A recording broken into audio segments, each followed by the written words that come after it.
میرے حضور مدینہ المنورہ کی گلی سے گزر رہے ہیں تو ایک محل نما مکان بن رہا تھا. تو آقا کریم علیہ السلام نے گزرتے رک کے پوچھا یہ کس کا ہے؟ تو کسی نے کہا فلاں انصاری کا. حضور گزر گئے. کسی نے جا کے اسے بتایا حضور گزرے تھے، تیرا مکان دیکھا تھا. حضور کے چہرے پہ مسرت کے آثار نہیں آئے.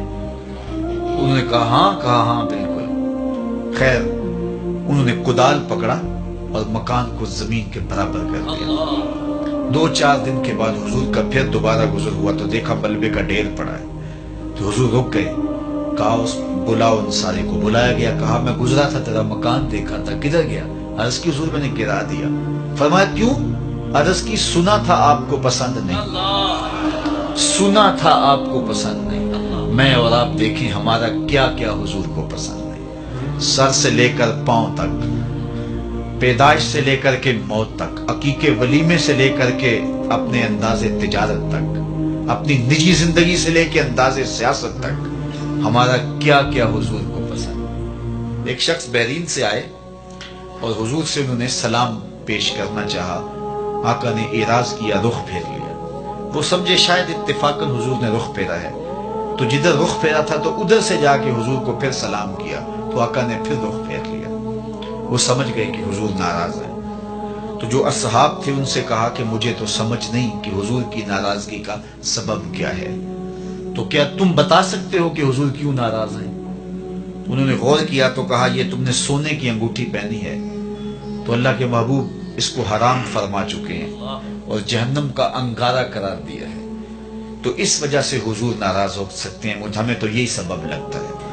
تو وہ آگے بڑھے اور انگوٹھی اتارتے ہوئے حضور کو پیش کرتے ہوئے کہا حضور کیا اس وجہ سے ناراض ہیں؟ تو آقا کریم نے اس کو پکڑا اور یوں پھینک دیا. ناراضگی کی وجہ ختم ہو گئی.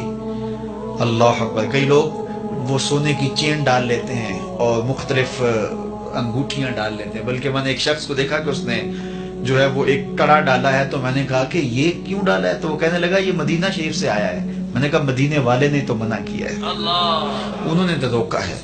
تو حضور نے اس کو پھینک دیا. ناراضگی ختم ہو گئی. وہ بیٹھ گیا. مجلس جاری رہی، گفتگو چلتی رہی. جب مجلس اختتام کو پہنچی لوگ گھروں کو پلٹنے لگے تو وہ بھی پلٹا نا. تو کسی نے اشارہ دیا وہ انگوٹھی تو اٹھا لو. چلو تم نہیں پہن سکتے، تمہاری بیوی تو پہن سکتی ہے، قیمتی سونا ہے. تو اس نے کیا کہا؟ واللہ لا آخذہ وقد طرحہ رسول اللہ صلی اللہ علیہ وآلہ وسلم. اس نے کہا اللہ کی قسم میں اسے کبھی بھی نہیں اٹھاؤں گا جس کو میرے رسول نے پھینک دیا. تو میں اور آپ دیکھیں کہ ہم کہاں کھڑے ہیں. اگر ان سے محبت کا دم بھرتے ہیں، ان سے پیار الفت کا رشتہ رکھتے ہیں تو پھر ہمارا طرز زندگی بتائیں. میرے استاد فرمایا کرتے تھے یہ نہ ہو کہ لوگ تمہیں پوچھے تم کون ہوتے اور تمہیں بتانا پڑے کہ ہم مسلمان ہوتے ہیں. یہ دیکھو مذہب کے خانے میں اسلام لکھا ہے. صاحب فرمایا کرتے تھے نہیں، نہ کسی کو پوچھنا پڑے نہ تمہیں بتانا پڑے. تمہارا طرز زندگی، انداز معاشرت، تمہاری وضاقتہ، تمہارے انداز حیات، تمہارے تیور ایسے ہونے چاہیے تم دور سے آ رہے ہو لوگ پہچان کے کہیں وہ دیکھو محمد عربی کا غلام آ رہا. نور آنکھوں میں تو چہروں پہ اجالے ہوں گے، مصطفیٰ والوں کے انداز نرالے.